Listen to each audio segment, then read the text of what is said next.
कांशीराम साहब ने कहा है जब संसद आवारा हो जाए तो सड़कें वीरान नहीं रहनी चाहिए। तो सड़कों को वीरान नहीं, सड़कों को भरने की तैयारी चल रही है। जो सरकार अत्याचार कर रही है, जो सरकार डेमोक्रेसी को ख़त्म कर रही है, उस सरकार के विरोध में हम लोग मुखरता से जो भी बुलाता है उसके पक्ष में खड़े हो जाते हैं, क्योंकि हम लोग समानतावादी और हम लोग अम्बेडकरवादी, हम लोग संविधानवादी हैं। और इस देश में, मुल्क में जो भी प्रेम प्यार भाईचारे को बढ़ाएगा, हम लोग उसके साथ खड़े हैं। डॉक्टर अम्बेडकर की जन्मस्थली से हमने एक संकल्प की शुरुआत की थी जिसका नाम था बहुजन जागो मार्च, और उद्देश्य बहुजन नेताओं साथ में आओ। मैं तमाम लोगों से यही कहा कि आप ईवीएम की लड़ाई लड़ लीजिए, आप किसी मुद्दे की लड़ाई लड़ लीजिए। अगर आप इस देश में भारतीय जनता पार्टी को हराना चाहते हैं, यानी कि मनुवाद को हराना चाहते हैं, तो अम्बेडकरवाद को स्थापित करना पड़ेगा। कि आज देश में SC, ST, OBC माइनॉरिटी, दलित, बौद्ध, जैन, पारसी, ईसाई तमाम लोग यहाँ पे भारतीय जनता पार्टी के खिलाफ खड़े हैं। अगर वो इतने इक्वलिटी और समानतावादी होते तो इस देश में हर चौक पे, हर चौराहे पे, हर दूसरी गली पे उसके खिलाफ आंदोलन नहीं चल रहा होता। मान्यवर कांशीराम साहब और डॉक्टर अम्बेडकर की विरासत को बचाने के लिए एकजुट हो जाओ। ये भारतीय जनता पार्टी और कांग्रेस, इनकी नींदें उड़ जाएंगे, दिखेंगे भी नहीं कहाँ है संसद में। इस देश में EVM जिम्मेदार है बेरोजगार युवाओं की। इस देश में EVM जिम्मेदार है बढ़ती महंगाई की। इस देश में EVM जिम्मेदार है शोषण, अत्याचार की। और इस देश में EVM जिम्मेदार है।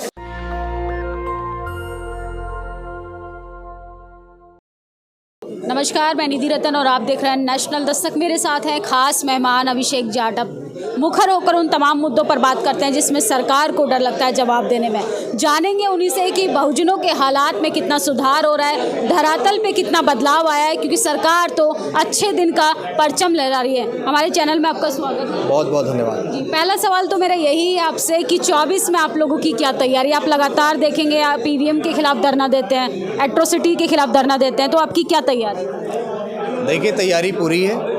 24 का इलेक्शन बहुत नज़दीक है और इस देश में जो शोषण कर रही है, जो सरकार अत्याचार कर रही है, जो सरकार डेमोक्रेसी को ख़त्म कर रही है, उस सरकार के विरोध में हम लोग मुखरता से जो भी बुलाता है उसके पक्ष में खड़े हो जाते हैं, क्योंकि हम लोग समानतावादी और हम लोग अम्बेडकरवादी, हम लोग संविधानवादी हैं। और इस देश में, मुल्क में जो भी प्रेम प्यार भाईचारे को बढ़ाएगा, हम लोग उसके साथ खड़े हैं। और इसीलिए हम लोग मजबूती से सड़क पे आंदोलन करते हैं। लेकिन कैसे आप सत्ता में आएंगे? EVM का विरोध करके थोड़ी ना सत्ता में आ सकते हैं। आपका क्या पूरा रोड मैप है? क्या, कैसे बहुजन यूनाइट होगा? हमारा मोटिव है, आपको पता भी होगा।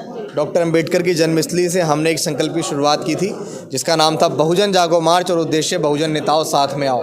मैं तमाम लोगों से यही कहा कि आप EVM की लड़ाई लड़ लीजिए, आप किसी मुद्दे की लड़ाई लड़ लीजिए। अगर आप इस देश में भारतीय जनता पार्टी को हराना चाहते हैं, यानी कि मनुवाद को हराना चाहते हैं, तो अम्बेडकरवाद को स्थापित करना पड़ेगा। और अगर आपको अम्बेडकरवाद को स्थापित करना है तो जितने भी बहुजन नेता हैं, बहुजन वो जो इस देश के संविधान में अपनी पूर्ण आस्था रखते हैं, जो मानवतावादी सोच वाले लोग हैं, जो लोग जातिवादी व्यवस्था के खिलाफ है, वो तमाम लोग बहुजन हैं। और जब तक बहुजन की लीडरशिप को एकजुट नहीं किया जाता, जब तक हम लोग सफल नहीं होंगे। और हम लोग लगातार प्रयासरत हैं और बहुत जल्द हम बहुत बड़ा वो काम करने वाले हैं, शायद बहुजन राजनीति के इतिहास में तो आज तक किसी ने नहीं किया होगा। आप मानवता की बात कर रहे हैं, आप इक्वालिटी की बात कर रहे हैं, वो तो BJP भी कर रही है। आज देखो रविदास जयंती, उसकी सबको, पूरे देशवासियों को शुभकामनाएं भी दे रही है। BJP की इक्वालिटी, BJP की समानता को हम बहुत अच्छे से जानते हैं और इसीलिए समाज को समझा रहे हैं। और आज देख भी रहे होंगे इस हॉल के अंदर आप कि आज देश में SC, ST, OBC माइनॉरिटी, दलित, बौद्ध, जैन, पारसी, ईसाई तमाम लोग यहाँ पे भारतीय जनता पार्टी के खिलाफ खड़े हैं। अगर वो इतने इक्वलिटी और समानतावादी होते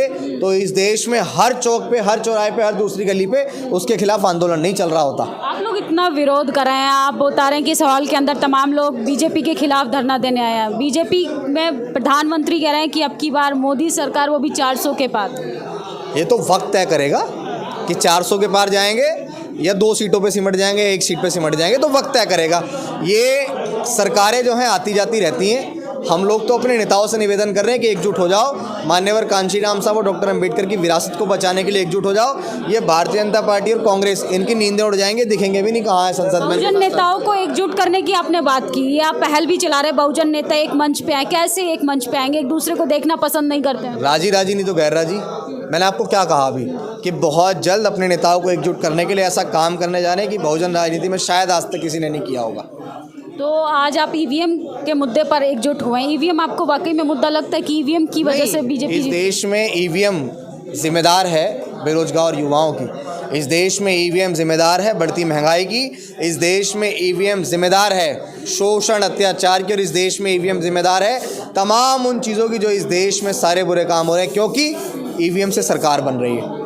तो कैसे बदलाव आएगा, आप दर्शकों को बताइए। आपने परेशानियां भी गिनवा दी, कैसे चेंजेस लेके आएंगे? चेंजेस लाने के लिए आंदोलन, कांशीराम साहब ने कहा है जब संसद आवारा हो जाए तो सड़कें वीरान नहीं रहनी चाहिए, तो सड़कों को वीरान नहीं, सड़कों को भरने की तैयारी चल रही है। तो ये थे अभिषेक जाटव। सड़कों को भरने की तैयारी चल रही है, संसद में बैठे लोग आवारा हो चुके हैं।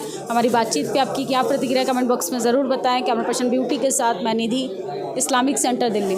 नेशनल दस्तक की आपसे गुजारिश है कि अगर इसको बचाना चाहते हैं तो नेशनल दस्तक को सब्सक्राइब करने के लिए रेड कलर के सब्सक्राइब बटन को दबाएं, फिर बेल आइकन की घंटी दबाएं।